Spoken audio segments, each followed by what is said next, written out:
السلام علیکم. سریہ چند میں خوش آمدید. میں ہوں فاطمہ ناصر اور اس خوبصورت صبح کا آغاز ایک ساتھ کرتی ہوں. امید کرتی ہوں کہ آپ لوگ سب خیریت سے ہیں اور اپنا بہت خیال رکھ رہے ہیں. آف کورس کوشش کریں کہ کائنڈنس کے ساتھ پیش آئیں. آپ کی کوئی چھوٹی سی بات, کوئی چھوٹا سا ایکشن کسی اور کا دن جو کہ شاید پریشانی میں یا مشکل میں گزرا اسے آسان کر سکتا ہے. کبھی مت بھولیں ہر کسی کی اپنی طرح کی اسٹرگلز ہوتی ہیں. کچھ اچھے الفاظ آپ کے یا آپ کا اچھا رویہ کسی اور کے لیے بہت بڑے معنی رکھ سکتا ہے. اسی چیز کا خیال کرتے ہوئے کبھی کسی کی بات بری لگ بھی جاتی ہے, فوراً ریاکٹ نہ کریں. تھوڑی دیر کے لیے سچویشن سے دور ہوں, کام ڈاؤن ہوں اور پھر جا کے سچویشن سے ڈیل کرنے کی کوشش کریں. پروگرام کا آغاز کرتے ہوئے سب سے پہلے بات کرتے ہیں فیصل آباد شہر کے موسم کی صورتحال کے حوالے سے. آپ کو پتہ ہے آج کا موسم بہتر ہے اور اسپیشلی جو گرمی کی شدت آج تھوڑی سی کم محسوس ہو رہی تھی, لیکن اسی کے ساتھ اگر ہم بات کریں سب سے زیادہ ٹمپریچر آج کے روز میں 34 ڈگریز رہے گا اور اسی کے ساتھ کم سے کم ٹمپریچر 21 ڈگریز رہے گا. یو وی انڈیکس 5 ہے اور اگر آپ لوگوں کا باہر جانا ہوا ہے ابھی تک تو آپ کو اندازہ ہو گیا ہوگا کہ دھوپ اتنی آج نہیں نظر آ رہی ہے. پھر بھی سنسکرین کا لازمی طور پر استعمال کریں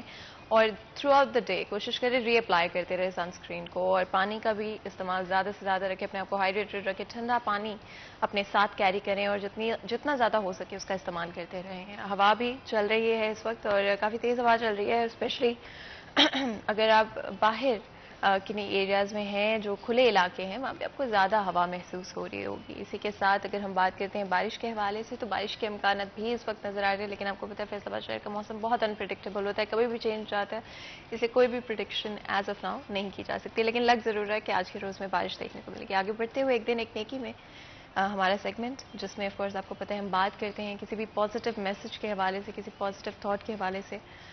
مفتی احمد علی ہمارے ساتھ موجود ہے, چلتے ہیں ان کے پاس.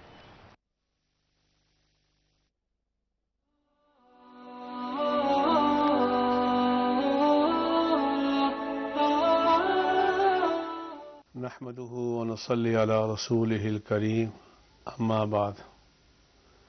میرے دوستوں, بزرگوں, بھائیوں اور میری بہنوں, آج کا میرا پیغام یہ ہے کہ اس ملک پاکستان کی قدر کرو.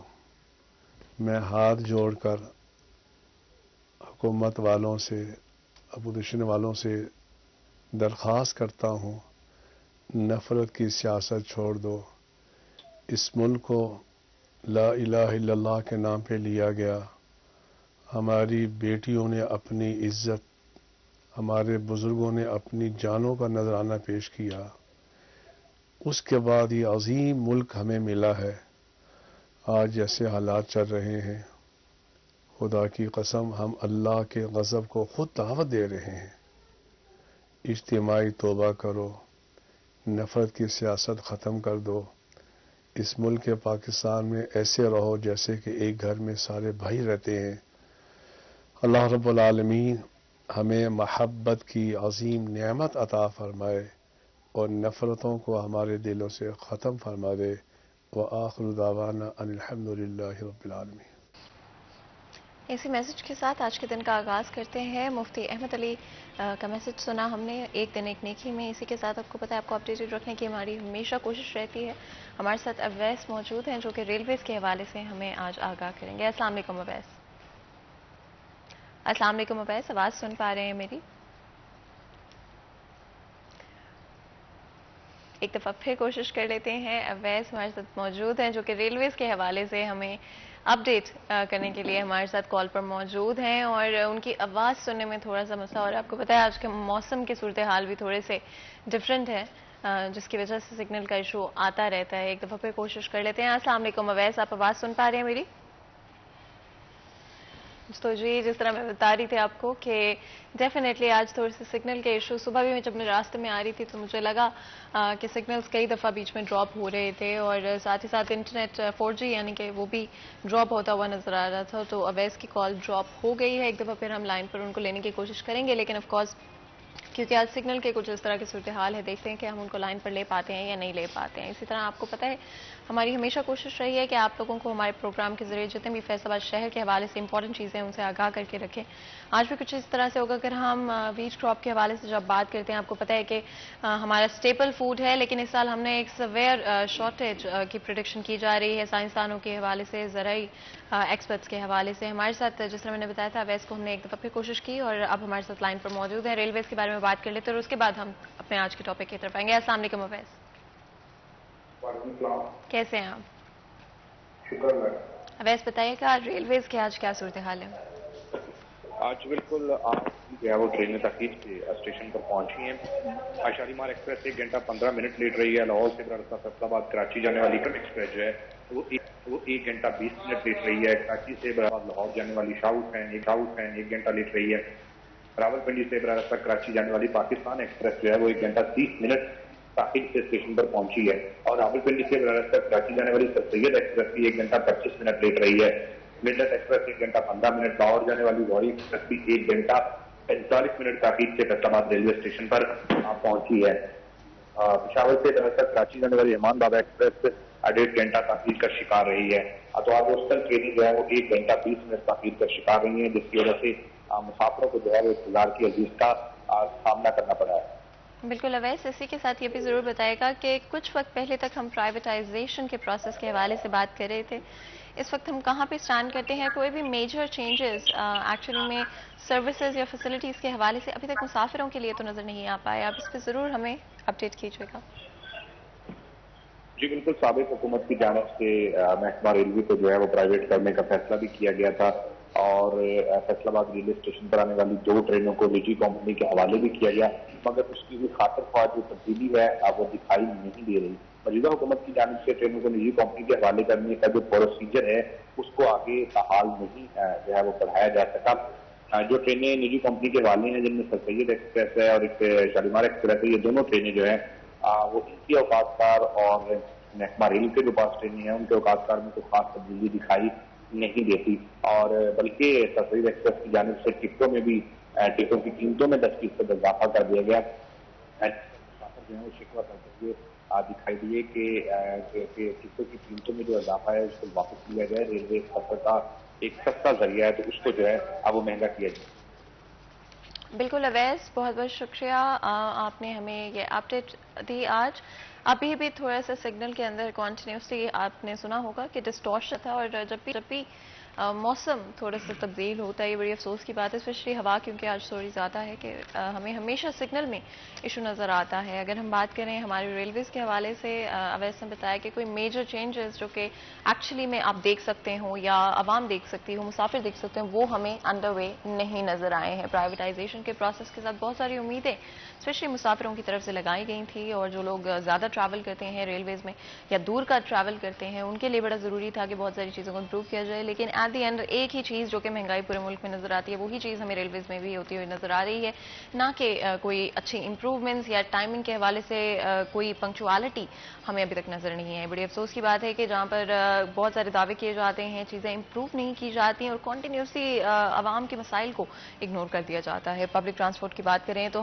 بہت بہت امپورٹنٹ ہے کہ ان چیزوں پر فوکس کیا جائے اور عوام کے جو مسائل ہیں ان کو حل کرنے کی کوشش کی جائے. اسی کے ساتھ آپ کو جس طرح میں نے بتایا تھا اب ایسے بات کرنے سے پہلے کہ ہمارا آج کا موضوع ویٹ کراپ کے حوالے سے ہوگا. جس طرف ہم دیکھتے ہیں کہ پاکستان میں میل نیوٹریشن کی پرسنٹیج بڑھتی جا رہی ہے، اسپیشلی جو آج کے بچے ہیں ان میں میل نیوٹریشن زیادہ پائی جاتی ہے، اور ویٹ ہمارا ایک staple house hold food item ہے جو کہ ہر گھر میں استعمال کیا جاتا ہے. لیکن اس دفعہ ویٹ کی کیا گروتھ رہی ہے اس بار سے پہلے بھی ہم ایک دفعہ شو کر چکے ہیں، لیکن دوبارہ کوشش کریں گے کہ ایک دفعہ ہائی لائٹ کرتے ہیں کہ کیا کرنٹ سچویشن ہے، جس کے بعد ہم جائیں گے کہ کس طرح سے ان پرابلمس کو سالو کیا جا سکتا ہے. ہمارے ساتھ دو بہت ہی خاص مہمان آج کے ڈسکشن کے لیے موجود ہیں. میں جلدی سے آپ کا تعارف کرا دیتی ہوں. سب سے پہلے تو جی ہمارے ساتھ عبدالرحمان موجود ہیں، ہمارے سینئر رپورٹر ہیں. عبدالرحمان آپ کو ویلکم کرتے ہیں شو میں. بہت بہت شکریہ آپ کا، آج آپ نے ہمارے لیے وقت نکالا، ہمارے شو کے لیے وقت نکالا. ساتھ ہی ساتھ حافظ سعد بن مصطفیٰ بھی ہمارے ساتھ موجود ہیں جو کہ زرعی سائنسدان ہیں برائے خوادینی اجناس. آپ کو بھی ویلکم کرتے ہیں شو میں. بہت بہت شکریہ آپ کا، آپ نے آج ہمارے لیے وقت نکالا اور ہمارے شو کے لیے بھی وقت نکالا. بڑا امپورٹنٹ ٹاپک ہے. اگر ویٹ کے حوالے سے عبدالرحمان ہم بات کرتے ہیں، ہر گھر میں استعمال کی جاتی ہے، ایک میجر اسٹیپل فوڈ ہے، اور باقی چیزوں کی طرح ایک دفعہ پھر یہ خدشات ہیں ہم ایک میجر شارٹیج ملک میں ایکسپیرینس ہیں. ضرور اس پہ گائیڈ کیجیے گا کرنٹ نمبرز کے حوالے سے، اور یہ شارٹیج آخر کیوں آنے والی ہے.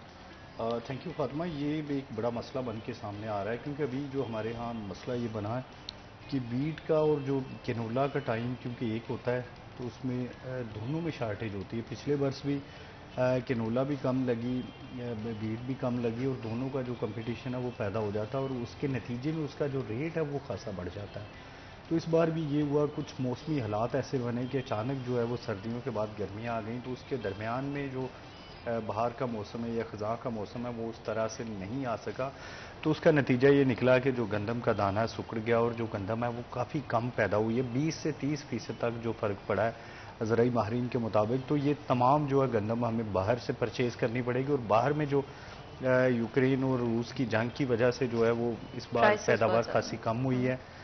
موسمیاتی تبدیلیوں کا سامنا تقریباً ہر ملک کو ہے، پاکستان 10ویں نمبر پہ ہے جس کو یہ سامنا ہے، تو یہ ہمیں کوئی 36 روپے من جو ہے وہ مل رہی ہے۔ دوسری جانب اگر ہم بات کریں یہاں پر ایڈیبل آئل کے حوالے سے، تو کیونکہ جو سرسوں کا یا کینولا کا وہی ٹائم ہے جو گندم کا ہے، تو پھر اس میں بھی یہ مسئلہ پیدا ہو جاتا ہے کہ ہمارا جو یہاں پر پیداواری بل ہے وہ تقریباً $4 ارب تک چلا جا چکا ہے، جو ہے وہ ہم باہر سے منگواتے ہیں مختلف ممالک سے، اور اسپیشلی جو ملائیشیا سے پام آئل یا دوسری چیزیں، تو وہ $4 ارب کا بل جو ہے وہ کراس کر جاتا ہے جب ہم خوردنی اجناس سے یا جو ایڈیبل آئل باہر سے منگواتے ہیں۔ پھر اس میں بھی حکومت کی جانب سے کوشش کی جاتی ہے سبسڈائز چیزیں کی جائیں، حکومت کی جانب سے کوشش کی جاتی ہے زیادہ سے زیادہ سرسوں اور کینولا لگے، اور انفارچونیٹلی دونوں کا ٹائم ایک ہے۔ اس میں کوئی دو رائے نہیں ہے کہ یہ جو یہاں پر کھیت ہے وہ تو ہمارے پاس وہی رہنے بلکہ کم ہوتے جا رہے ہیں کیونکہ کالونیز بنتی جا رہی ہیں، لوگ جو ہے وہ ہاؤسنگ سوسائٹیز کی جانب جا رہے ہیں، تو یہ ایک بڑا مسئلہ ہے۔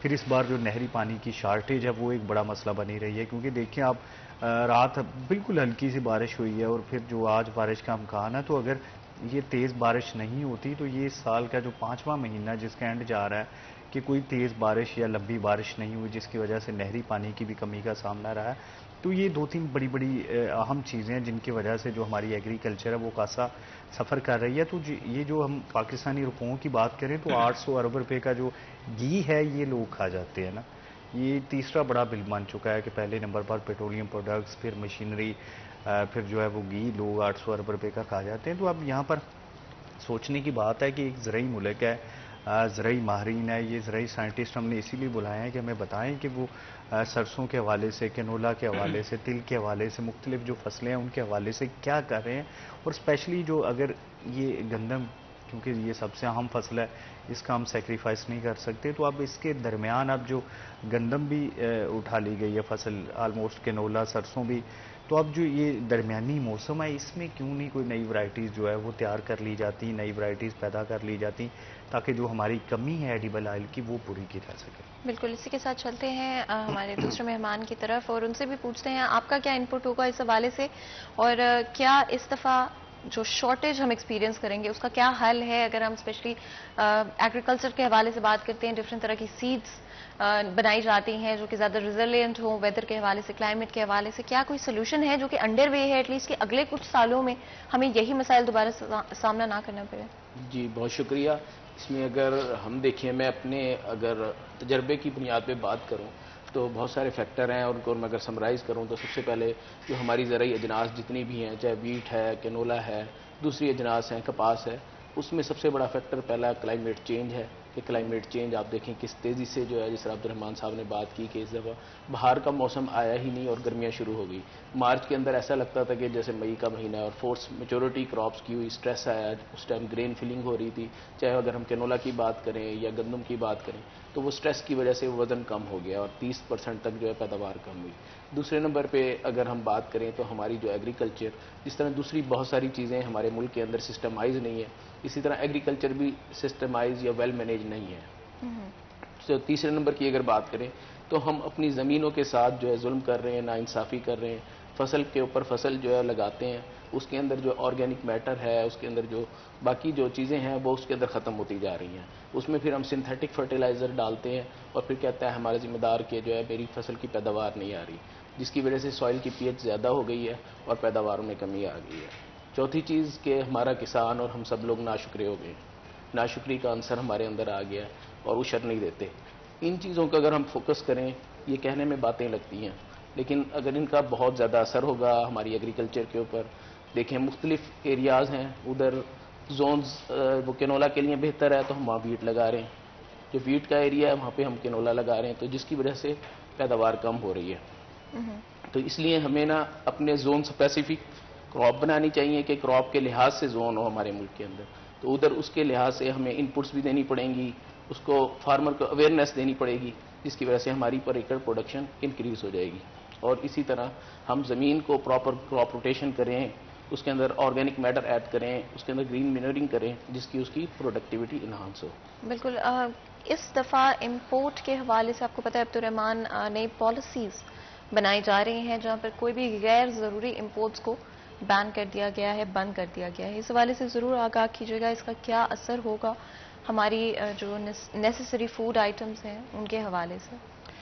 فاطمہ دیکھیں, جو ملکوں کے معاہدے ہوئے ہیں جس میں ورلڈ ٹریڈ آرگنائزیشن یعنی کہ WTO کا بھی بڑا رول ہوتا ہے کہ جس میں آپ غیر ضروری طور پر دوسروں کی جو درآمد پر پابندی عائد نہیں کر سکتے. یہ کوئی 300 کے قریب آئٹمس جس میں لگژری آئٹمس کہا جا رہا ہے, تو اس میں کئی چیزیں سامنے آ جاتی ہیں کہ ہم اپنی جو برآمدات بڑھانے کی بجائے درآمدات جب کم کرتے ہیں تو اس کا کیا نقصان ہوگا. کہ آپ موبائل کی بات کر لیں تو آپ کی موبائل انڈسٹری یہاں پر ڈیمیج ہوگی, آپ فوڈ آئٹمس کی بات کر لیں تو آپ کے سٹورز پر مسئلہ ہوگا.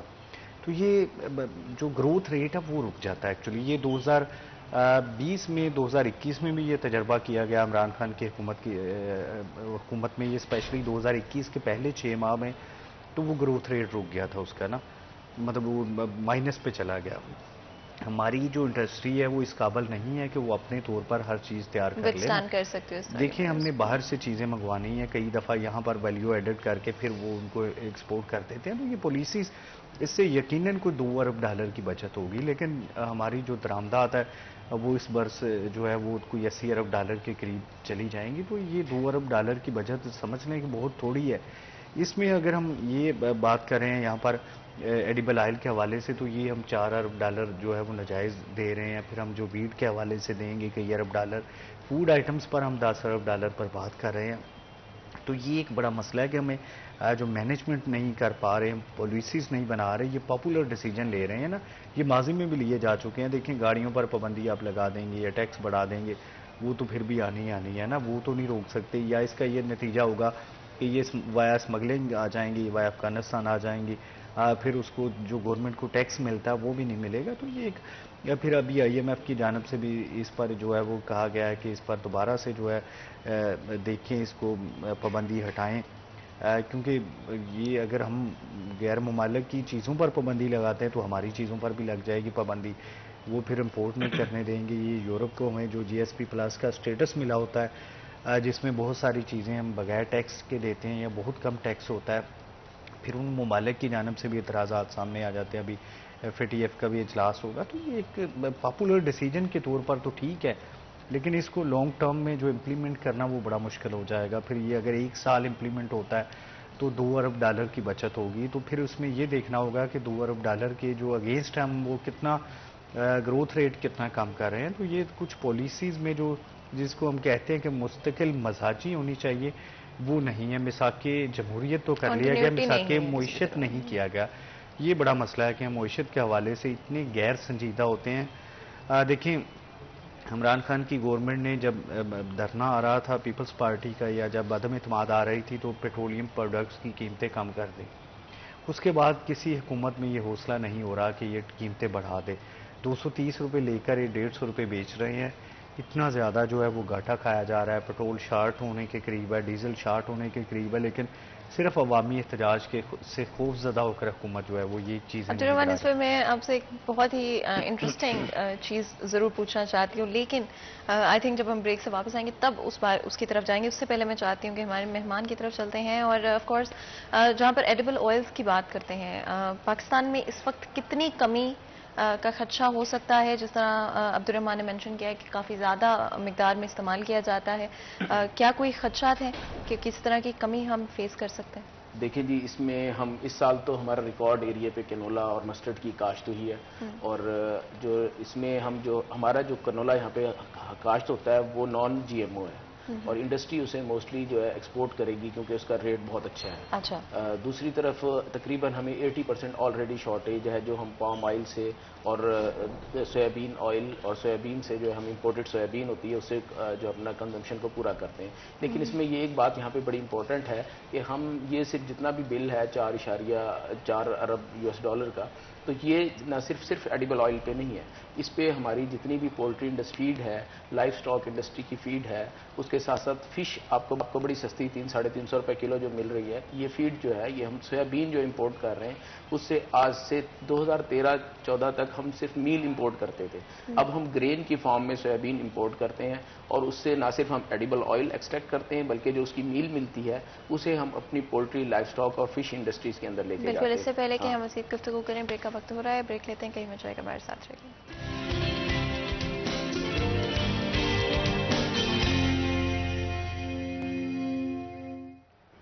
Welcome back. سیریہ چند میں ایک دفعہ پھر آپ کو خوش آمدید کہتے ہیں. بریک میں جانے سے پہلے آج بات کر رہے ہیں ایگریکلچر کے حوالے سے, جہاں پر ایک طرف ہم دیکھ رہے ہیں کہ ہمارے ملک میں ڈفرینٹ طرح کے جو ایشوز ہیں وہ نگلیکٹ ہو رہے ہیں. ایک پولیٹیکل اسٹرگل جو وہاں پہ ہمیں نظر آ رہی ہے, وہاں پر بہت سارے عوام کے مسائل نگلیکٹ ہوتے جا رہے ہیں. لیکن کہاں پر اسٹینڈ کرتے ہیں ایگریکلچر میں, اور کیا کوئی امپروومنٹ آ رہی ہے؟ جہاں پر کلائمیٹ کی بات کریں تو آج فیصل آباد شہر میں پچھلے 5 مہینے کے بعد ہم نے کچھ بارش دیکھی اور امکانات ہیں کہ ہو سکتا ہے اگلے ہفتے کے اندر اور بارش دیکھنے کو ملے, جس سے کلائمیٹ بھی چینج ہوگا. ہو سکتا ہے کچھ فصلوں کے لیے یہ ایکچولی میں اچھا ہو. اس حوالے سے بھی بات چیت کر لیتے ہیں.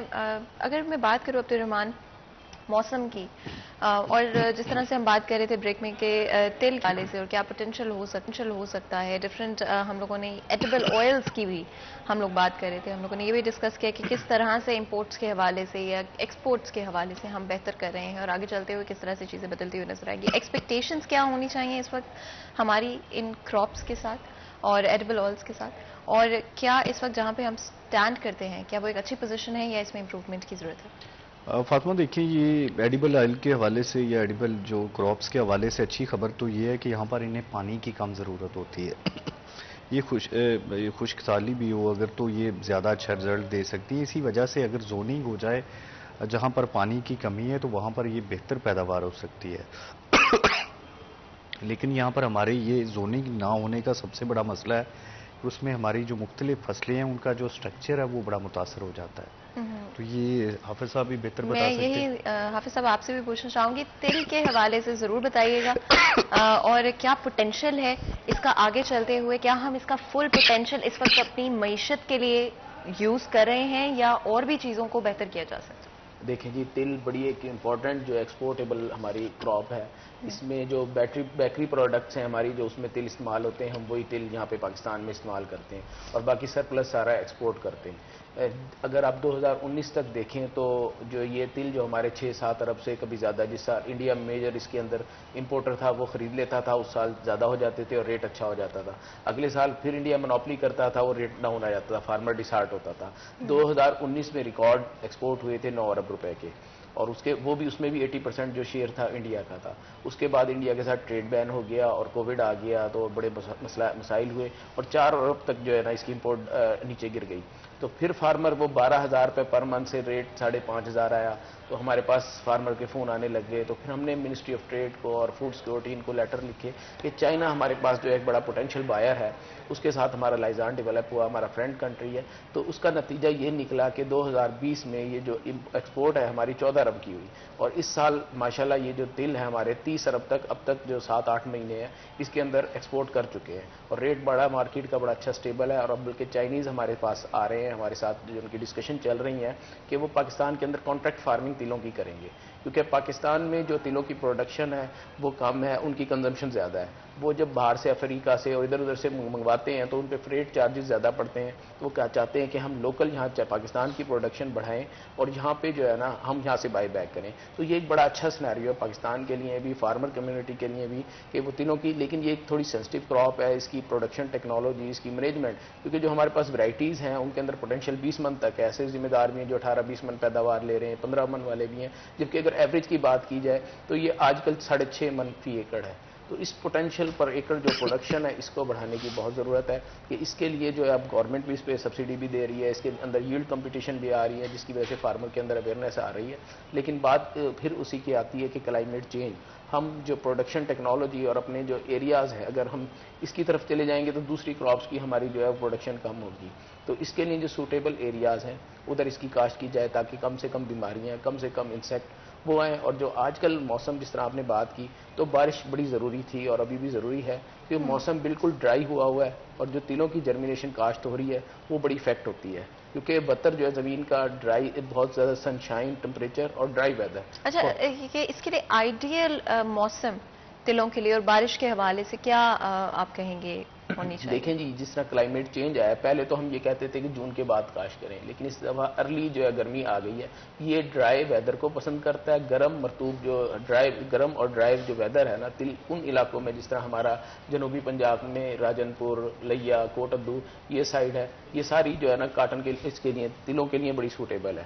دوسری اب نئی بیلٹ جو لوگ کاٹن سے ڈسارٹ ہوئے اس کی طرف آنا شروع ہوئے، اس میں ایک نئی بیلٹ ہماری چیچا وطنی، میاں چنو، ساہیوال، اکاڑا، یہ بیلٹ بھی ڈیولپ ہو گئی ہے جو آج کل کا موسم میں تلوں کے لیے کوائٹ سوٹیبل ہے. لیکن اس میں وتر کا خاص خیال رکھنا چاہیے. اگر وتر گیلا ہوگا تو جرمینیشن اچھی ہوگی، اگر وتر صحیح نہ ہوا تو جرمینیشن اس کی متاثر ہوگی، کیونکہ موسم بہت زیادہ ڈرائی ہے. اس لیے کاشتکاروں کو چاہیے تلوں کو مینیج کریں، اور گورنمنٹ کی یہ ذمہ داری بنتی ہے کہ اس کی ایکسپورٹ اور مارکیٹ کو سٹیبل رکھیں، تاکہ فارمر کا جو کانفیڈنس ہے وہ بحال رہے اور اس کی پروڈکشن پر ایکڑ پروڈکشن بڑھے. سب سے پہلے دیکھیں، ایک طرف فارمر لے رہا ہے 15 من، دوسری طرف 3-4 من لے، یہ ہیوج ڈفرینس ہے.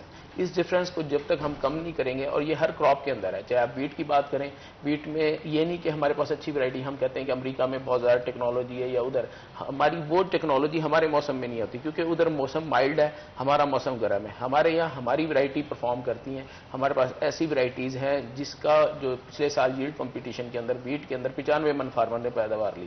اس کا مطلب پوٹینشیل اویلیبل ہے، اس کو مینیج کر کے کس طرح لینا ہے. اور جو پروگریسو فارمر جو اپنی زمین کو، اپنے ریسورسز کو مینیج کرتا ہے، وہ 60, 70, 75 من تک لے رہا ہے، اور دوسری طرف فارمر جو ہے وہ 30 من، اور ہماری ایوریج ہے ملک کی. تو اس جو گیپ ہے نا، اس کو ختم کرنا ہے. جتنا ہم بڑھائیں گے، کیونکہ لینڈ، جس طرح عبدالرحمان نے بات کی کہ ہماری اربنائزیشن ہو رہی ہے، لینڈ سکڑتی جا رہی ہیں، ٹھیک ہے، تو ہمیں پاپولیشن بڑھتی جا رہی ہے، تو اس زمین کو جو ہے نا ہمیں اس سے جو ورٹیکل جو انکریز کرنی پڑے گی، پروڈکشن بڑھانی پڑے گی، پھر ہی ہم اپنی جو ریکوائرمنٹ ہے اس کو پورا کر سکیں گے. بالکل. عبدالرحمان، ہم امپورٹس کے حوالے سے اگر بات کریں، اور جس طرح سے ہم بات کرتے ہیں ڈفرینٹ ایڈیبل آئلس کی بات کی ہم نے، تیل کی ہم نے بات کی، اور کتنا پوٹینشیل ہے آگے چلتے ہوئے اگر ہم امپورٹ کے حوالے سے اس کو کر پاتے ہیں. کرنٹلی کیا کنٹریبیوشن ہے ہمارے جو بھی فوڈ آئٹمز، یا جس طرح سے تلوں کی ہم بات کرتے ہیں ایڈیبل آئلس کا، جو کہ امپورٹ کی جا رہی ہے، اور کیا آگے چلتے ہوئے ان کی پیداوار پر امپیکٹ پڑے گا اگر فرٹیلائزرز کے حوالے سے یہ جو بھی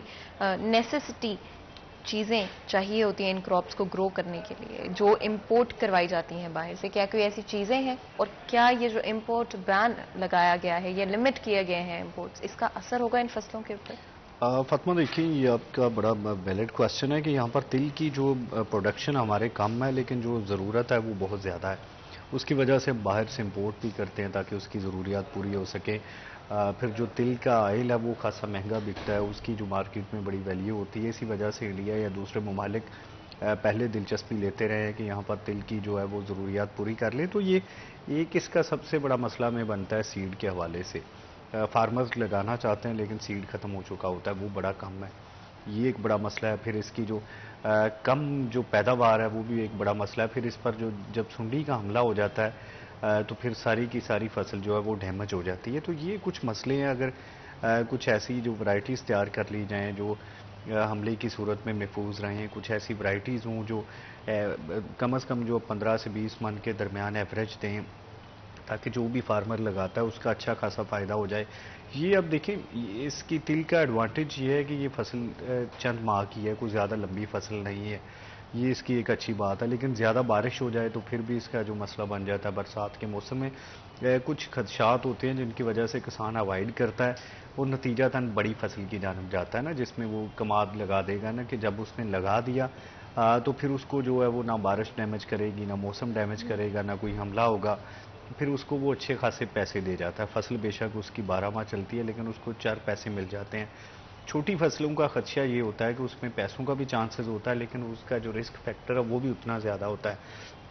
پھر اس کا سیڈ کا بھی ایشو ہوتا ہے کہ آپ نے سیڈ کوئی لے لیا، نکل کوئی ہو رہا ہے، تو پھر بھی یہ ایک بڑا مسئلہ ہے کہ پیداوار بجائے اس کے 15-20 من ملے وہ 4 سے 5 من ملتی ہے. تو کچھ ایسی پالیسیز بنانی چاہیے، اور اسپیشلی ایڈیبل آئل کے حوالے سے کہ جس میں ہم اپنا $4 ارب برباد کر رہے ہیں، یا 800 ارب روپیہ جو ہے اپنے ہاتھوں سے خرچ رہے ہیں. تو اس میں اگر یہ یہاں پر جو امدادی قیمتیں ہیں ان کی طے کرتی جائیں، حکومت خود کرے، جیسے یہ گندم اپنی پرچیز کرتے ہیں 2200 من کے حساب سے، تو فارمر کھل کے گندم لگاتا ہے کہ اس میں مسئلہ نہیں بنے گا. شوگر ملز جو ہے وہ گنا خرید لیتی ہیں. تو یہ 2 بڑی فصلوں کی طرح کاٹن کی فصل ہے، اس میں بھی آپ کو یہ نقصان نہیں ہوتا کہ کاٹن کوئی نہیں لے گا. کیونکہ اس کی بہت زیادہ ضرورت ہے، ملک میں بھی غیر ممالک میں بھی ضرورت ہے، آپ ایکسپورٹ بھی کر سکتے ہیں کاٹن یارن.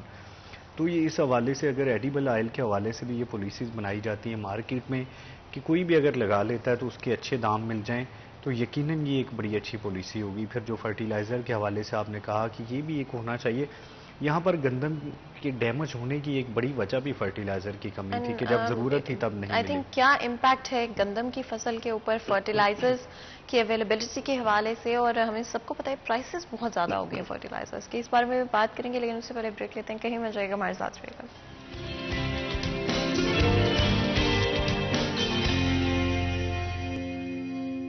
Welcome back. سیریل 10 میں ایک دفعہ پھر آپ کو خوش آمدید کہتے ہیں. بریک میں جانے سے پہلے بات کر رہے تھے ڈفرینٹ کراپس کے حوالے سے، اسپیشلی ایڈیبل آئلس کے حوالے سے ہم نے بات کی اور ڈسکس کیا کہ کس طرح سے پیداوار آلریڈی ایگزسٹ کرتی ہے اور آگے چلتے ہوئے کیا ایکسپیکٹیشنس ہیں.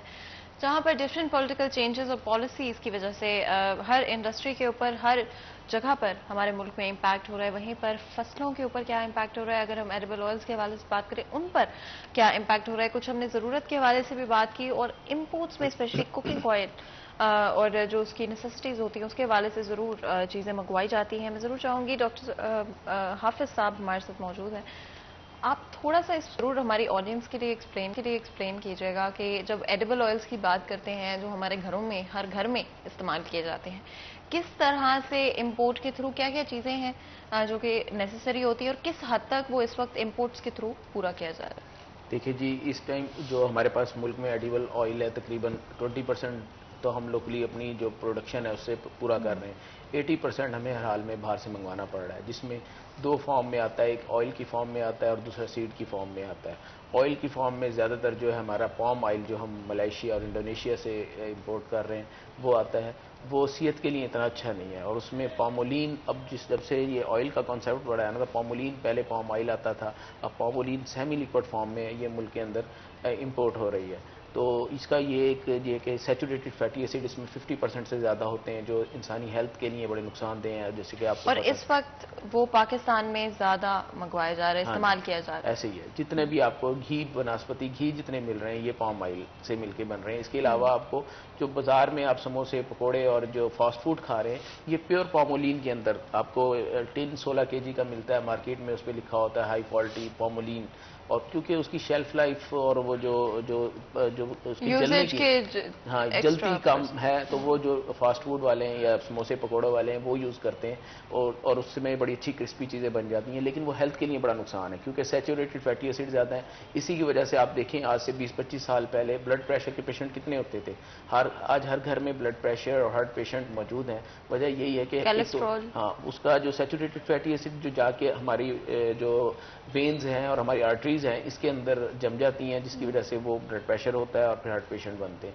تو اسی طرح دوسری طرف ہم سیڈ کی فارم میں بھی ہم امپورٹ کر رہے ہیں، جس میں سویابین کا شیئر 75% ہے، کیونکہ اس سے میل جو بنتی ہے وہ ہماری پولٹری، لائف اسٹاک اور فش فیڈ میں استعمال ہوتی ہے. اسی طرح 25% جو ہے وہ کینولا جو امپورٹ ہوتا ہے، اس کا آئل ایڈیبل آئل انڈسٹری میں، اور باقی جو ہے فیڈ جو ہے وہ ہماری جو لائف اسٹاک اور فش اور پولٹری انڈسٹری ہے اس میں جاتی ہے. تو اس طرح یہ جو ہماری بائیفرکیشن ہے کہ ہم جو باہر سے امپورٹ کر رہے ہیں اور اس کو، اور یہ آپ دیکھیں ڈالر جس طرح بڑھ رہا ہے، ڈالر کے ساتھ ساتھ ان کی پرائسز بھی ہمارے اوپر بڑھ رہی ہیں، برڈن اس کے اوپر ہمارے اوپر زیادہ آ رہا ہے. آج جو آئل کا اتنا ریٹ ہو گیا اس کی وجہ یہی ہے کہ ہمیں باہر سے امپورٹ کرنا پڑ رہا ہے، اور باہر سے جو وہ ریٹ زیادہ ہے ڈالر کی وجہ سے. اس لیے لوکل پروڈکشن جتنی زیادہ ہوگی اسے ہم جتنا بڑھائیں گے، لیکن سسٹمائز طریقے سے، کیونکہ ایک طرف ہماری آئل کی سیکورٹی ہے، دوسری طرف ہماری ویٹ کی فوڈ سیکورٹی ہے. دونوں کی ہمیں پر ایکڑ پروڈکشن بڑھانی پڑے گی اور دونوں کے ہمیں زون اسپیسیفک کرنے پڑیں گے. ایسے بہت سارے ایریا ملک کے اندر ہے، آپ بلوچستان میں چلا جائیں، سارا بیرن پڑا ہے، ادھر آپ بڑے اچھے طریقے سے آئل سیڈ کرا سکتے ہیں. اور دوسری اچھی چیز جو ہے کہ پچھلے سال اچھا ریٹ ملا، اس سال بھی ذمہ داروں کو بڑا اچھا ریٹ ملا، تو obviously اگلے سال جو ہے فارمر کینولا کی طرف جائیں گے. اس سال 3% جو ہے گندم کا ایریا کم ہوا تھا اور اگلے سال یہ اس سے زیادہ ہوگا. تو اس لیے دونوں کراپ کو فوکس کرنے کی ضرورت ہے. تیسری اچھی چیز ہے کہ ملک کے اندر آلو کی بڑی اچھی کاشت ہو رہی ہے اور ہم انٹرنیشنل جو آلو کونسل ہیں اس کے ریگولر ممبر بن گئے ہیں، اور وہ بھی پروڈکشن ہے اس کو بھی مینیج کرنا چاہیے. اس کے مطابق جو ہے نا سائنسدان بھی اپنی کوشش کر رہے ہیں، گورنمنٹ کے لیول پہ بھی اس کو پروموٹ کیا جا رہا ہے، اور جو جتنے بھی ایریاز جو سوٹیبل ہیں آلو کے لیے ادھر وہ آلو کی ورائٹیز لگائی جائیں جو اس ایریا میں پروڈکشن بھی دیں. یہ نہ ہو کہ کیونکہ آلو کی بہت ساری ورائٹیز ہیں جو ساری یہاں پہ ہمارے یہاں ایکلیمیٹائز نہیں ہے، پروڈکشن نہیں دیتی، تو ایسی ورائٹیز ہم لگا لیں کہ کل کو کوئی 4-5 سال بعد یہ پودا فروٹ کرتا ہے، اس ٹائم فروٹ نہ ہو اور فارمر ڈسہارٹ ہو. تو یہ ساری چیزیں مینجمنٹ کے ساتھ اگر لگائیں گے تو اس کا بڑا اچھا ہمیں آنے والے دنوں کے اندر فائدہ ہوگا، اور ہماری ایڈیبل آئل کی جو ہمارا امپورٹ بل ہے وہ بھی ریڈیوس ہوگا. اور اس کے ساتھ ساتھ ریلیونٹ جو ایکسپورٹ ہے، خاص طور پہ جو پولٹری فیڈ ہے ہم سرپلس ایکسپورٹ کر رہے ہیں. ہماری جو جتنی ضرورت ہے اس سے زیادہ اب ہم بنا رہے ہیں ٹوٹل، اور باقی جو ہے ہم ایکسپورٹ کر رہے ہیں. اسی طرح ہمارا گھی بھی جو ہے دوسرے ملکوں میں افغانستان اور رشین اسٹیٹ تک جا رہا ہے. اسے پراپر مینجمنٹ کے ساتھ کریں گے تو ملک میں جو گورنمنٹ کے ٹیکسیز ہیں اس میں بھی اضافہ ہوگا، اور جو ہماری ایک مینجمنٹ کے ساتھ چیزیں ہوں گی تو وہ کنزمپشن اور جو ہماری ریکوائرمنٹ ہے وہ پوری ہو سکے گی. بالکل، اسپیشلی اکانومی کے لحاظ سے آئی تھنک یہ بہت اچھا رہے گا اگر اس کو جس طرح سے بیان کیا حافظ صاحب نے اسی طرح سے اس کو لے کر چلا جائے. عبدالرحمان، جہاں پر انٹرنیشنلی ڈالر کی پرائسز انکریز ہو رہی ہیں، ہماری اکانومی پر ہمیں پتہ ہے بہت امپیکٹ پڑتا ہے، ہر ایکسپورٹ آئٹم کے اوپر بڑا امپیکٹ پڑتا ہے، امپورٹ آئٹمس کے اوپر بھی امپیکٹ پڑتا ہے.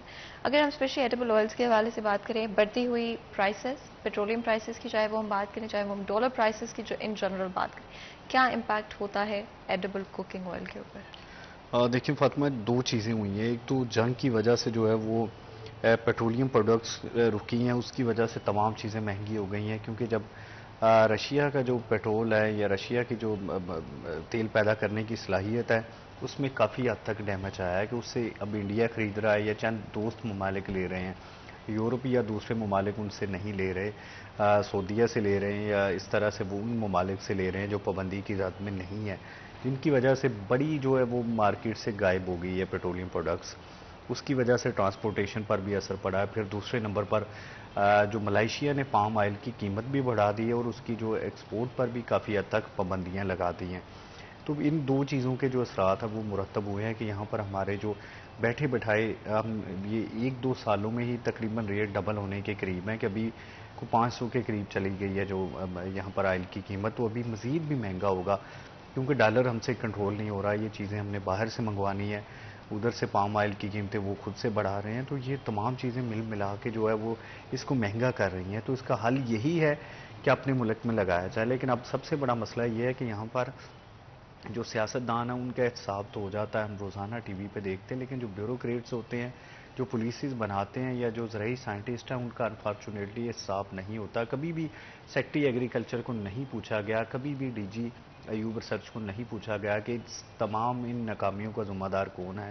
کپاس کو کس نے تباہ کیا پاکستان میں، ویٹ کو کس نے تباہ کیا، ایڈیبل آئل کون نہیں لگنے دے رہا. تو یہ تمام چیزیں وہ ہے جو جن کے بارے میں کوئی خاص نہیں پوچھا جاتا اور ملکی خزانے پر ان کا بوجھ مسلسل بڑھ رہا ہے. دیکھیں جس کو بھی ڈی جی یا یو ریسرچ لگایا جاتا ہے یہ ساتھ میں ایک کرائٹیریا ہونا چاہیے کہ اگر وہ 1 سے 2 سال میں رزلٹ نہیں دیتا تو اس کی پروموشن رکنی چاہیے. کوئی نہ کوئی ایسا نیگیٹو کام بھی ہونا چاہیے ان سائنٹسٹ کو کہ اگر ان کی ورائٹیز بہتر رزلٹ نہیں دے رہی تو پھر جو اس پر اتنا پیسہ ضائع کیا گیا ہے تو اس کا ان کی جو پروموشن ہے اس پر اثر ہونا چاہیے. انفارچونیٹلی ایسا نہیں ہے.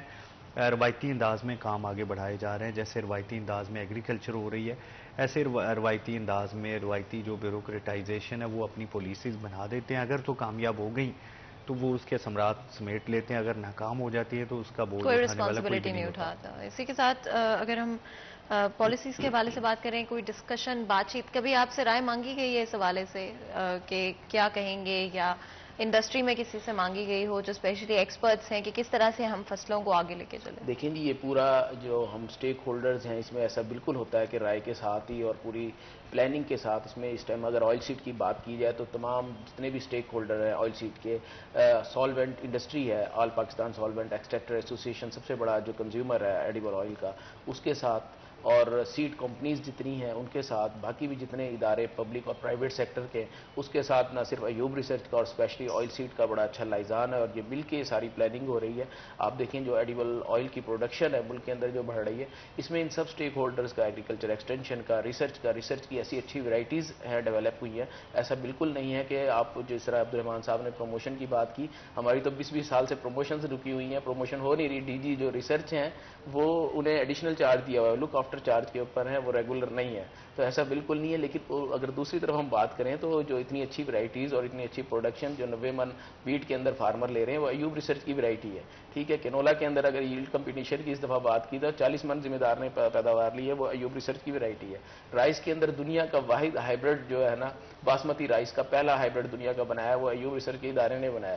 اولیو کو جو پروموٹ کر رہے ہیں وہ ایوب ریسرچ کے جو سائنٹسٹ ہیں اپنے طور پہ. تو اس میں پالیسیز بالکل ایسے ہے کہ یہیں سے سجیشن جاتی ہیں. اب اس سجیشن پہ عمل ہو نہ ہو وہ بہت آگے بات ہے. ایوب ریسرچ اپنی طرف سے جو ان کا مینڈیٹ ہے ویرائٹی ڈیولپمنٹ, ٹیکنالوجی ڈیولپمنٹ, وہ پورا دے رہا ہے, بلکہ اس سے بڑھ کے دے رہا ہے کہ روڈ بلاکس آئی تھنک بہت سارے ہیں جو اس کے علاوہ جو فیکٹرز ہے نا, دیکھیں ہمارا 80% ذمہ دار ہے, اس کی زمین جو ہے 5 ایکڑ سے کم ہے اور وہ اتنا ایجوکیٹڈ نہیں ہے, تو اس کی وجہ سے وہ اس کے پاس اویئرنیس نہیں پہنچتی, وہ چیزیں نہیں پہنچتی. ٹھیک ہے, وہ سیڈ جس طرح سیڈ کی بات کی ہے, سیڈ پروڈکشن ایک بہت بڑا ہمارا ایشو ہے. ٹھیک ہے, ایوب ریسرچ نے پری بیسک سیڈ بنا کے دینا ہوتا ہے, اس کی ملٹیپلیکیشن کس نے کرنی ہے, پرائیویٹ سیکٹر اور پبلک سیکٹر کی سیڈ کمپنیز نے, وہ کس نے کرانی ہے, وہ کوالٹی سیڈ پروڈکشن ہو تو وہ فارمر تک جائے. پھر اس کے بعد کھادوں کی اویلیبلٹی, گندم کو ایک بہت بڑا سٹریس اس دفعہ جو تھا کہ کھاد ٹائم پہ اویلیبل نہیں ہوئی. ٹھیک ہے, وہ کھادیں ٹائم پہ اویلیبل ہوں, یہ ایک پوری چین ہے. بالکل, جس طرح میں نے آپ کو ایک بات پہلی بات کی, سسٹمائز نہیں ہے ہوتے ہیں, لیکن کیونکہ ہمارے پاس وقت اور نہیں ہے اس لیے ہم مزید اس بارے میں بات نہیں کر پائیں گے. آپ کا بہت بہت شکریہ عبدالرحمان. حافظ صاحب آپ کا بھی بہت بہت شکریہ, آپ دونوں نے ہمارے لیے وقت نکالا اور اتنے امپورٹنٹ چیزوں کے بارے میں ہماری عوام کو آگاہ کیا. یہاں پر چھوٹا سا بریک لیتے ہیں, کہیں مت جائے گا, ہمارے ساتھ رہے گا.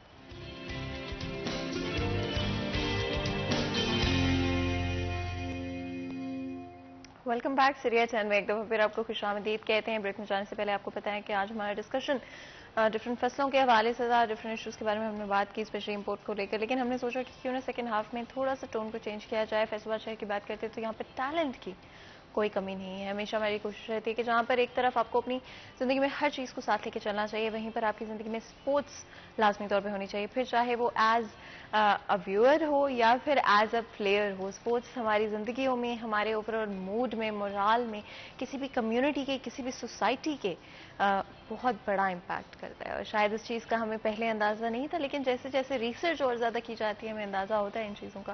اور جہاں پر اتنے لوگ اتنے ٹیلنٹڈ ہیں, ان کو صحیح پلیٹ فارمز کا ملنا بہت بہت ضروری ہے. اگر ہم FCCI کے بارے میں بات کرتے ہیں, فیصل آباد چیمبر آف کامرس کے حوالے سے, تو ہمیشہ ان کی بھی کوشش رہی ہے, انہوں نے بھی ہمیشہ اسپورٹس کی ایکٹیویٹیز کو فیصل آباد شہر میں سپورٹ کیا. اس حوالے سے بھی آج ہماری گفتگو رہے گی. اوورآل اگر ہم کبڈی کے حوالے سے بات کرتے ہیں تو پنجابی ہوں اور کبڈی سے آپ کا گہرا تعلق نہ ہو, یہ تو ممکن ہی نہیں ہے. اس لیے کبڈی کے حوالے سے بھی بات کریں گے.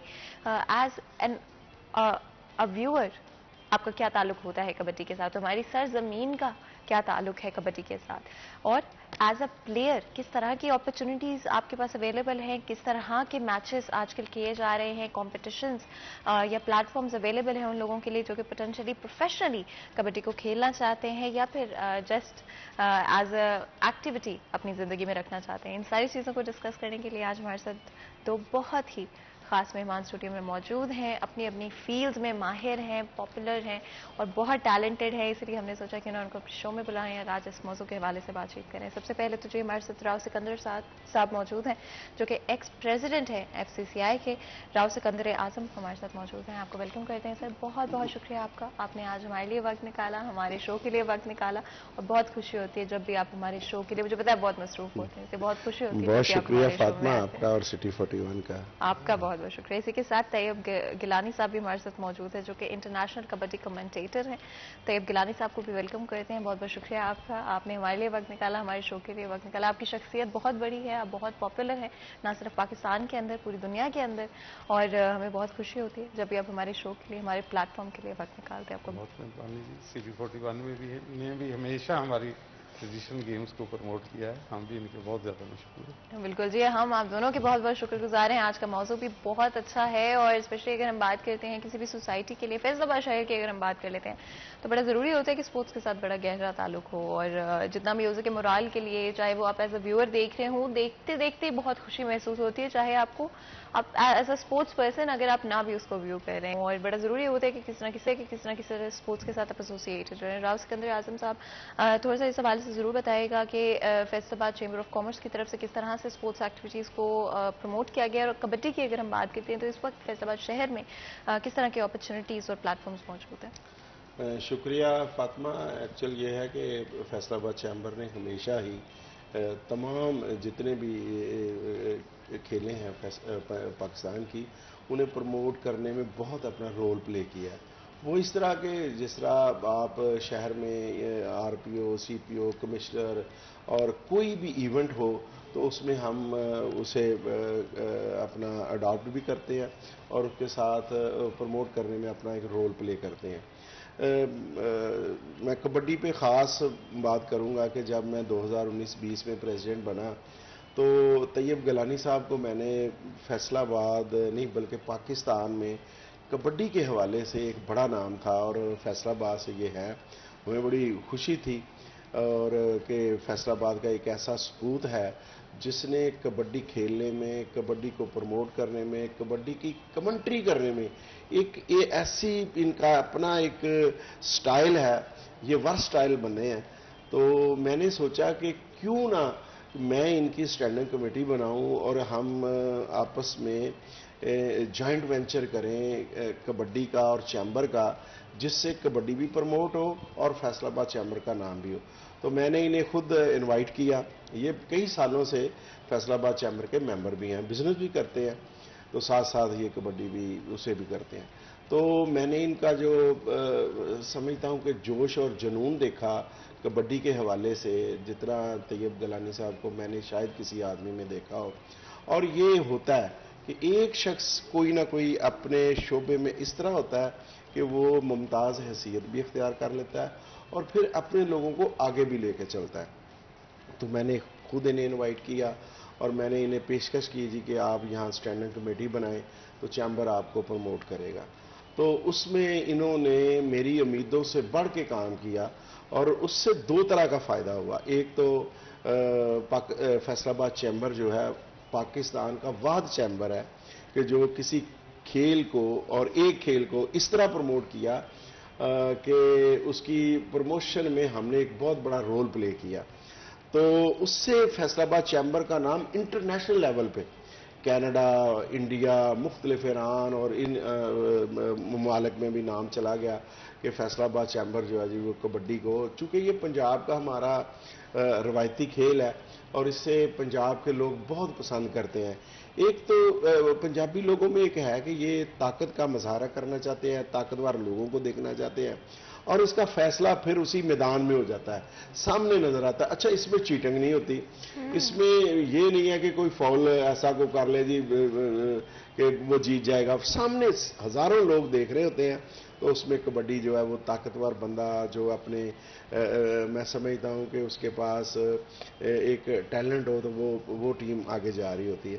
تو اس لحاظ سے فیصل آباد چیمبر کے نام کو روشن کرنے میں طیب گیلانی صاحب نے بہت رول پلے کیا. ایک میں بات اور کرنی چاہوں گا ان کے حوالے سے. اکثر یہ ہوتا ہے کہ لوگ اپنا نا جی جس میں اس طرح کی چیزیں ہوں تو لین دین کے معاملات میں خدشات ہوتے ہیں.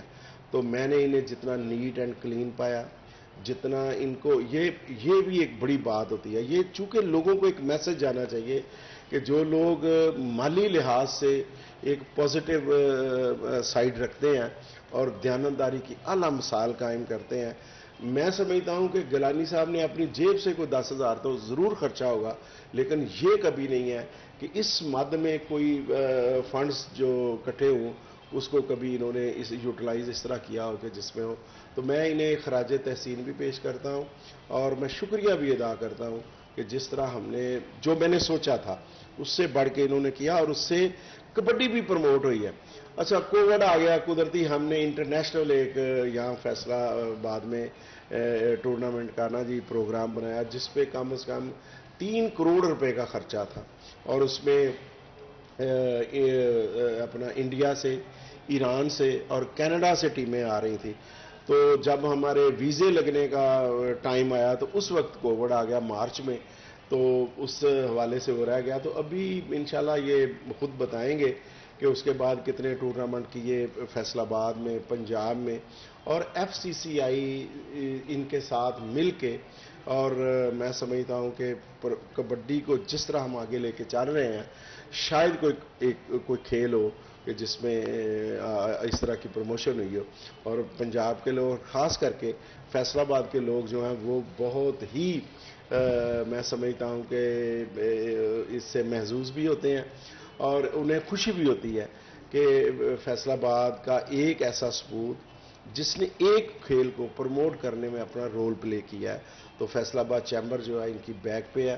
اب کبڈی جو ہے وہ کبڈی اور فیصل آباد چیمبر لازم و ملزوم ہو چکی ہے. کیا بات ہے. اور گیلانی صاحب آئی تھنک جب ہم آپ کی اپنی جرنی کی بات کرتے ہیں تو وداؤٹ اے ڈاؤٹ جس طرح راؤ صاحب نے بڑے خوبصورتی سے اور بڑے ہی خوبصورت الفاظ کے اندر آپ کی جو کنٹریبیوشن ہے کبڈی کو لے کر اور اسپیشلی فیصل آباد شہر کے حوالے سے اور پنجاب کے حوالے سے بہت بہت بڑی ہے، اور نہ صرف پاکستان کے اندر اس کو پروموٹ کرنے میں، انکریج کرنے میں، بلکہ پوری دنیا کے اندر ایک نام بنانے میں آپ نے بہت امپورٹنٹ رول ادا کیا ہے.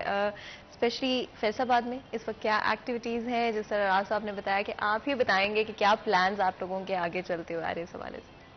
جی بالکل، راؤ صاحب نے بڑی خوبصورت باتیں کی آپ سے اور بتایا کہ ویسے تو میں چیمبر کا ممبر تھا اپنے 2003 سے، اپنا بزنس تھا اس حساب سے چل رہا تھا، لیکن جو ہی راؤ صاحب چیئرمین بنے ایف سی سی آئی کے تو ان کی نظر پڑی مجھ پہ اور انہوں نے مجھے خود بلایا کہ آپ آئیں اور یہ کمیٹی بنا کے دیتے ہیں آپ کو، آپ کمیٹی کے چیئرمین بنے اور اس کو چلائیں.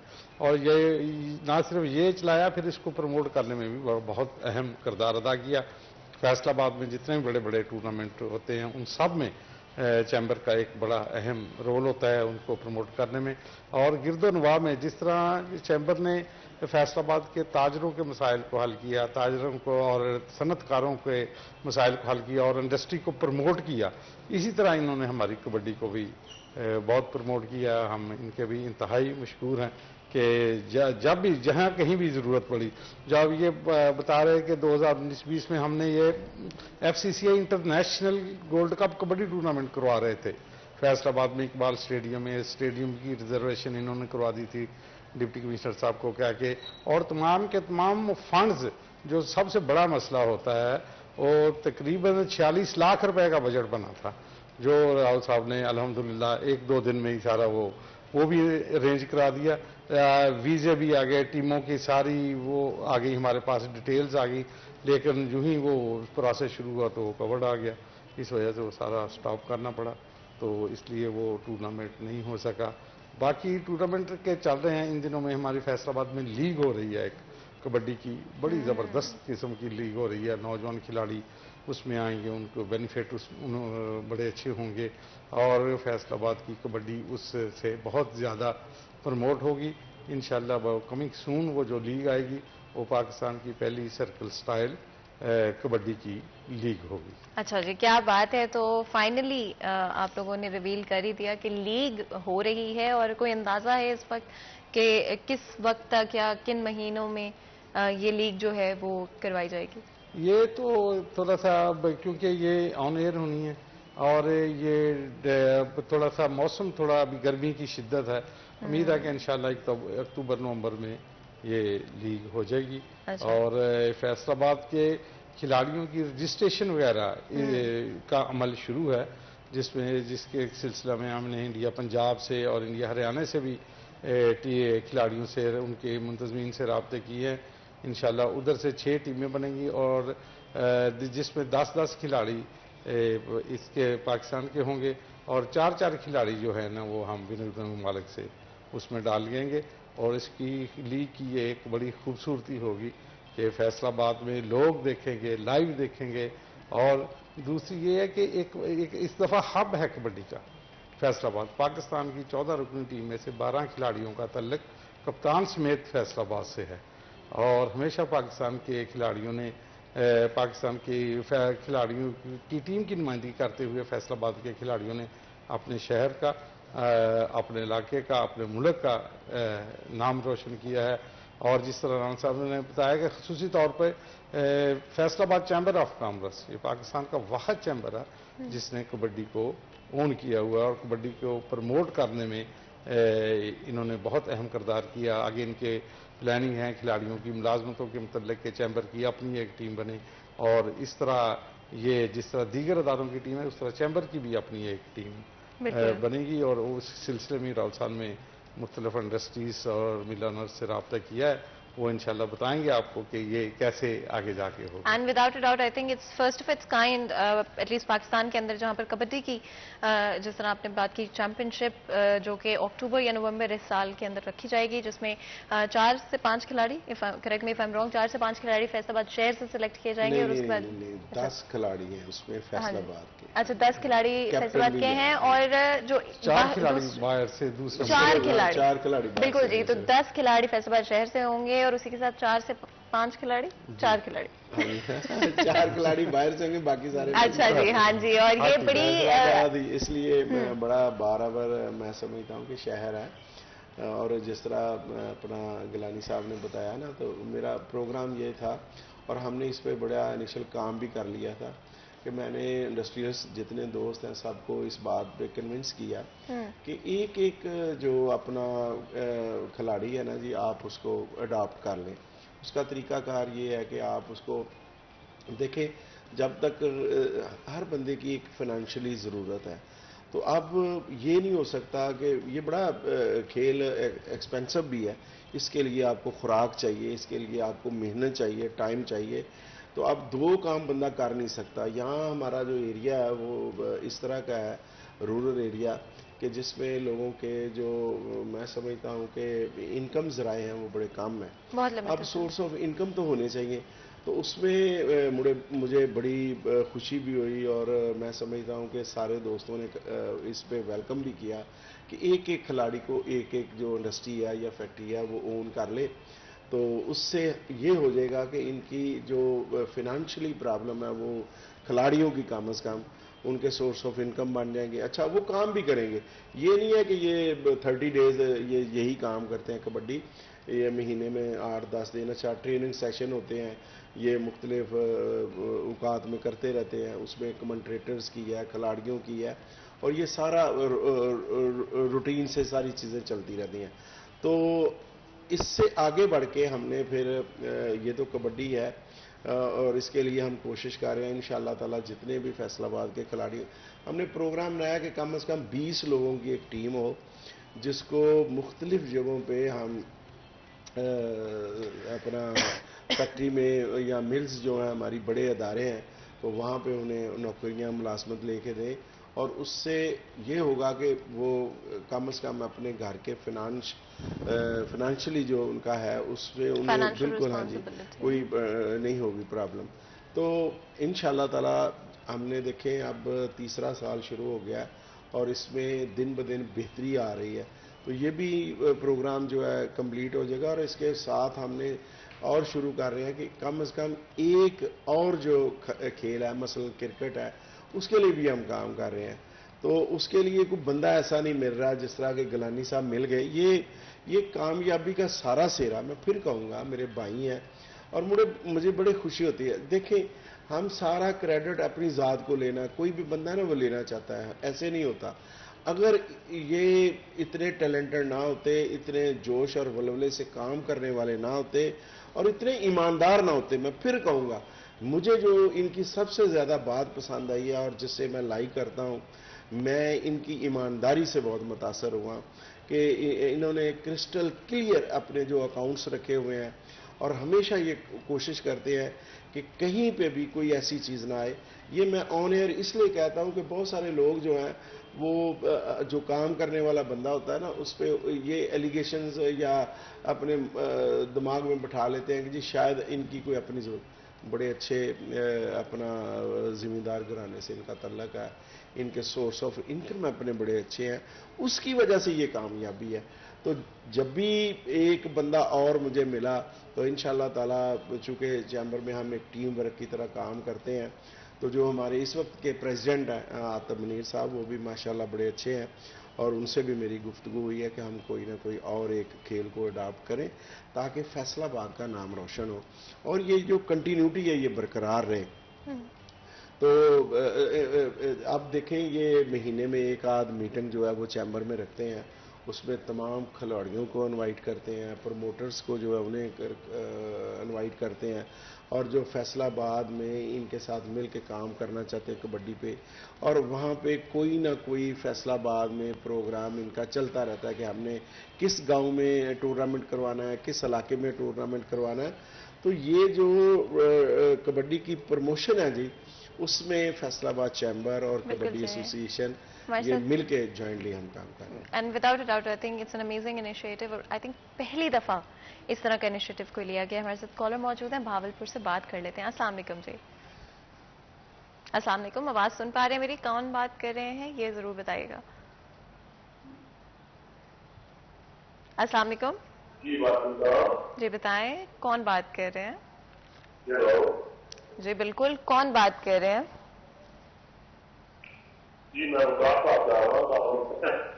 جی بالکل وکاس, بتائیے گا کیسے ہیں آپ؟ کچھ پوچھنا چاہیں گے, کچھ شیئر کرنا چاہیں گے؟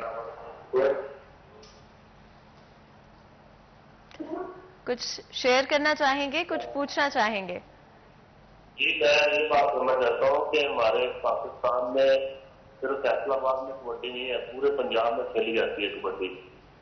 جو بیرون ملک کینیڈا, انگلینڈ, انڈیا میں جو پروموٹ ہو رہی ہے نا کبڈی, آئے پاکستان میں پروموٹ نہیں ہو رہی کبڈی. جی بالکل صحیح کہہ رہے ہیں آپ. جی جی بالکل, بہت بہت شکریہ آپ کا کال کرنے کا. میں اس کا اس طرح آنسر کروں گا کہ یہی تو بات ہے. ہم کہتے ہیں, انہوں نے کہا جی انگلینڈ اور کینیڈا جس طرح پروموٹ ہے اس طرح یہاں نہیں ہو رہی, تو نے انیشیٹو لیا ہے. وکاس ہی نام بتایا تھا. تو میں وکاس بھائی یہی آپ سے کہنا چاہتا ہوں کہ یہی تو فیصل آباد چیمبر نے ایک انیشیٹو لیا ہے کہ ہم ان کے ساتھ مل کے تو انہیں پروموٹ کر رہے ہیں. تو آؤ مل کے, یہی تو بات ہے, پنجاب پورے کا یہ کھیل ہے. تو مجھے بڑی خوشی ہے کہ آپ نے بھی اس پہ بات کی. آؤ ہم سب مل کے انہیں پروموٹ کریں, ان کے ساتھ چلیں کھلاڑیوں کو. اب یہی بات جس طرح گیلانی صاحب نے بتائی ہے کہ پاکستان کی جو نیشنل ٹیم ہے اس میں سے 10 کھلاڑی فیصل آباد سے تعلق رکھتے ہیں. تو اگر سارے علاقوں سے آئیں, یہ 10 کھلاڑی کہاں سے پیدا ہو گئے, کیوں پیدا ہو گئے, کیوں 10 ہی لوگ یہاں سے ہیں؟ اب 14 بندوں میں سے 10 لوگ اگر یہاں سے ہیں تو اس کا مطلب ہے کہ فیصل آباد انہیں پروموٹ کر رہا ہے. وداؤٹ اے ڈاؤٹ فیصل آباد میں ٹیلنٹ کی کوئی کمی نہیں, پنجاب میں ٹیلنٹ کی کوئی کمی نہیں. لیکن اس سے پہلے ہم زیادہ بات چیت کریں, بریک لیتے ہیں, کہیں میں جائے گا, ہمارے ساتھ رہے گا.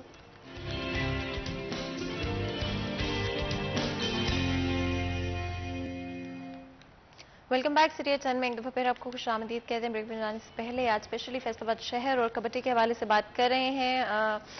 اور آپ کو پتا ہے کہ کبڈی نہ صرف فیصل آباد لیکن پنجاب کے حوالے سے بڑا ایک امپورٹنٹ سپورٹ ہے, اور ہمیشہ کوشش کی گئی جتنا بھی اس کو انکریج کیا جا سکتا ہو, پروموٹ کیا جا سکتا ہو. ہمارے ساتھ طیب گیلانی صاحب موجود ہیں, انٹرنیشنل کبڈی کمنٹیٹر ہیں. گیلانی صاحب, اگر ہم بات کریں گے لیگ جس کے بارے میں ہم جانے سے پہلے بات کر رہے تھے, جو کہ اکتوبر نومبر اس سال میں رکھی جائے گی, اس کے پیچھے کون کون سے آرگنائزیشنز شامل ہیں, اور کیا یہ ایک کلیبوریٹڈ ایونٹ ہوگا؟ جی بالکل, کیونکہ یہ ایک جوائنٹ وینچر ایونٹ ہوگا. جب بہت سے لوگ اس میں شامل نہ ہوں تو لیگ کا ہونا ممکن نہیں ہوتا. سب سے پہلے تو چیمبر آف کامرس اس کو سپورٹ ہے, پھر ڈویژنل کبڈی ایسوسی ایشن فیصل آباد کا کارپوریشن, اور جتنی بھی ٹیکنیکل وہ چیزیں ہیں وہ پرووائڈ کر رہے ہیں, اور پھر اس کا اسٹاف اسپورٹس مینجمنٹ وہ اس کو اسپانسر کر رہی ہے. اس طرح یہ سارا مل کے فیصل آباد میں پہلی دفعہ سرکل سٹائل کبڈی کی لیگ ہو رہی ہے, جس میں نوجوان کھلاڑی شامل ہوں گے. وہ کھلاڑی جنہیں آج تک کوئی لیگ یا بڑا ٹورنامنٹ کھیلنے کا موقع نہیں ملا ہوگا, وہ کھلاڑی اس میں شامل ہوں گے. یعنی کہ گراس روٹ لیول سے بھی کھلاڑی سلیکٹ کیے جائیں گے. جی, گراس روٹ لیول لیگ کروانے کا مقصد یہ ہے کہ گراس روٹ لیول کے کھلاڑیوں کو لایا جائے, کیونکہ جو کھلاڑی اب پہلے 15-20 سال سے کھیل رہے ہیں, انہوں نے تو ملازمتیں بھی ان کو مل گئی ہیں, ان کے اچھے سیٹ اپ بھی بن گیا ہے, بیرون ملک ان کے ٹورز بھی لگ گئے ہیں. ہم چاہتے ہیں کہ ینگسٹر کھلاڑی آگے آئیں, جن کو ابھی تک وہ پروفیشنل نہیں بنے, ڈپارٹمنٹل ان کو ملازمتیں وغیرہ نہیں ملی, ان کو اس میں زیادہ سے زیادہ شامل کیا جائے. اور ہماری کوشش یہ ہے کہ جو ہم انڈیا, پنجاب یا ہریانہ سے لوگ منگوائیں گے بچے, وہ بھی ایسی ایج کے ہوں. ان کو ہم نے کہا کہ 22-23 سال کی ایج کے وہ لڑکے ہوں, تاکہ ان کا کمبینیشن آپس میں بہتر بنے. اس سے ایک تو لیگ کی خوبصورتی بڑھے گی, دوسرا یہ ہے کہ ان کھلاڑیوں کے آپس میں کھیلنے سے ان کے تجربات میں، مشاہدات میں اضافہ ہوگا، ان کا آپس میں جو اعتماد ہے نا وہ زیادہ بڑھے گا. اور پاکستان کے خاص کر کے پاکستانی کھلاڑیوں کو اس میں ہم نے یہ دوسری بات کہ صرف فیصل آباد کے کھلاڑی نہیں رکھے، پورے پنجاب بھر سے، پاکستان بھر سے جو بھی اچھا کھلاڑی ہوگا، کھلاڑیوں کی رجسٹریشن ہم نے کر لی ہے. تقریباً 200 کے قریب کھلاڑی ہمارے پاس سے رجسٹرڈ ہو چکے ہیں. اچھا ابھی بھی رجسٹریشن اوپن ہے؟ جی ابھی بھی رجسٹریشن اوپن ہے. ابھی بھی رجسٹریشن کے لیے ہم نے جی ہم نے باولپور کے لوگوں کو بھی دعوت دیتے بلکہ دی ہے. ادھر وہ لڑکا تھا ایک، وہ ہمارے پنجاب ٹیم میں بھی پہلے شامل رہا ہے. پورے پنجاب کے لوگوں کو، بلکہ ہم نے تو سلطان بری صاحب ہیں کے بی کے سیکرٹری جنرل، ان کو بھی دعوت دی ہے. سیکرٹری پنجاب طاہر بھائی جٹ صاحب ہیں، ان کو بھی دیا ہے. سیکرٹری فیڈریشن صاحب کو بھی اس کا لیٹر بھیجا تھا. تمام ہم نے یہ اس طرح اس کو پھیلایا ہے کہ ہر بندے کو پتا ہو یہ لیگ ہو رہی ہے. اور اس میں رجسٹریشن کرنے کا مقصد یہ ہے کہ بہتر سے بہتر ٹیلنٹ آگے آئے.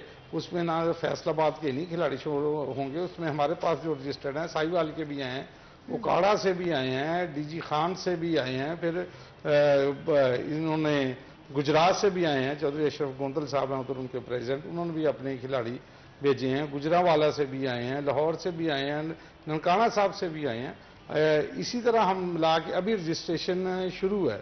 اچھا رجسٹریشن اگر کوئی کروانا چاہتا ہے وہ کس طرح سے کروا سکتا ہے؟ ان رجسٹریشن کے لیے ہم نے اس کا رکھا ہوا ہے کہ وہ اپنی جو ہے آئی ڈی کارڈ کی کاپی اور اپنا جو اس کا پروف ہے ریزیڈینشل پروف اور اس کی جو تصویریں ہیں، جو اس کی پاسپورٹ سائز 2 تصویریں اور اس کی چھوٹی سی ہسٹری کے اس نے کون سے کلب کی طرف سے کھیل رہا ہے اور آج تک اس نے کون کون سے ٹورنامنٹ کھیلے ہیں. پنجاب چیمپئن شپ میں کافی حصہ لیا ہے، نیشنل چیمپئن شپ میں حصہ لیا ہے یا لوکل سطح پہ کھیلا ہے. اس کی جو ہے نا کھیلنے کی ایک ہسٹری وہ ہوتی ہے، ساتھ اس کے آئی ڈی پروف ہوتا ہے، ساتھ اس کی تصویریں ہوتی ہیں. وہ رجسٹریشن ہو جائے گی. اس کے بعد ایک کمیٹی بنے گی جو اس کو سکروٹنگ کرے گی کہ واقعی یہ کاغذات ڈاکومنٹ جو انہوں نے دیے ہیں وہ بالکل ٹھیک ہے. پھر ان 200 سے پلس کھلاڑی ہمارے پاس آ چکے ہیں. ابھی رجسٹریشن شروع ہے. ہمیں تقریباً 100 کے کھلاڑی کے قریب ضرورت ہوگی. ان کی سکروٹنگ کر کے اگر ضرورت پڑی تو پھر ان کے باقاعدہ ٹرائلز بھی لیے جائیں گے اور جو بہترین ہوں گے لوگ، اچھی پرفارمنس لوگ ہوں گے، ٹیلنٹڈ لوگ ہوں گے، وہی لیگ کھیلنے کے اہل ہوں گے. اچھا اور کوئی فی بھی رکھی گئی ہے؟ نہیں کوئی فی نہیں رکھی گئی. رجسٹریشن کی کوئی فی نہیں ہے، فری آف ہے یہ. ہاں جی کاسٹ ہے رجسٹریشن کی، کسی کی کوئی فی نہیں ہے. اور یہ ڈویژنل کبڈی ایسوسی ایشن کا آفس ہے ہاکی اسٹیڈیم میں. ادھر آفس پہ اس کے ڈاکومنٹس وغیرہ بھیجنے ہوتے ہیں یا ان کے ادھر آ کے جمع کروانے ہوتے ہیں یا ان کا میرا فون ہے، آفس کے سیکرٹری کا فون ہے، اس پہ بھی وہ اپنی چیزیں واٹس ایپ پہ سینڈ کر سکتے ہیں. بعد میں ہارڈ کاپی آپ اگر نہیں آ سکتے تو بھائی پوسٹ میل بھی بھیج سکتے ہیں. یہ رجسٹریشن کا عمل ہے. اور دوسرا ان کے لیے انشاءاللہ جلد ہی طے ہو جائے گا. ان کے کھلاڑیوں کے لیے پیکج بڑے اچھے ہوں گے. جس طرح کی ان کی گیم ہے، ینگسٹر کھلاڑی ہیں نا، اس حساب سے ان کے انشاءاللہ پیکیجز بڑے اچھے ہوں گے. نہ صرف کھلاڑیوں کے لیے بلکہ کمانٹیٹرز کے لیے، آفیشلز جو ہیں ان کے لیے، پھر ان کی جو ریفری امپائرز ہیں ان کے لیے جیوری آف اپیل ہے، ٹیکنیکل کمیٹی ہے. اور سب سے بڑھ کر جو سب کا کھلاڑی ہیں جو انہوں نے کبڈی چھوڑ دیا، 15 20 سال ہو گئے ہیں گھروں بیٹھے، ان کو بلایا جائے گا. ان کو بھی جس طرح کی میں نے دستار پہنی ہے اس طرح کی خوبصورت ان کو دستاریں پہنائی جائیں گی اور ان کو کیش منی بھی دی جائے گی. کیا بات؟ ہاں جی ان سب کی حوصلہ افزائی بھی کی جائے گی. اور اسی سلسلے میں انشاءاللہ نیکسٹ منتھ جون میں فیصل آباد چیمبر آف کامرس میں، جس طرح یہ راؤ صاحب کے دور میں شروع ہوا تھا، ادھر ٹیکنیکل آفیشلز کے لیے ایک ریفریشر کورس کرایا جاتا ہے تاکہ ان کو پتہ چلے کہ ہم نے اپنی ڈیوٹیاں کس طرح سر انجام دینی ہیں.